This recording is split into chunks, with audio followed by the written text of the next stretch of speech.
Tarik Halilintar dan Fuji kini resmi jadian. Usut punya usut, Tarik ternyata sempat ditolak cintanya oleh Fuji. Hal itu diceritakan Tarik saat makan malam bersama keluarga besarnya. Aku tanya, "Would you be my girlfriend? Mau nggak jadi cewek aku?" Dia jawabnya nggak tahu. Ungkap Tarik, dilansir Tribun Style dari YouTube Tarik Halilintar pada Senin, tanggal 31 Januari tahun 2022.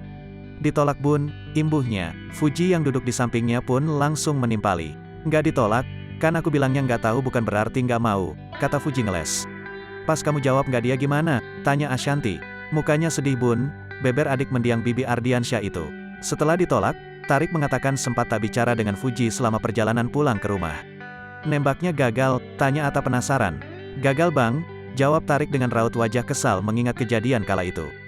Fuji lantas menyebut dirinya sengaja menolak Tarik untuk memberi kejutan pada adik Atta Halilintar itu. Jadi diterimanya di Instagram. "Karena dia nggak tahu kalau aku surprisein. Aku upload Instagram baru aku buka pintu happy birthday," ujar Fuji. Tarik pun mengakui fakta tersebut dan mengaku kaget saat Fuji mendadak menerima cintanya lewat Instagram saat ia berulang tahun. "Aku lihat handphone kan, tiba-tiba dia ngepost sama aku terus dia bilang, yes," pungkas Tarik dengan wajah sumringah.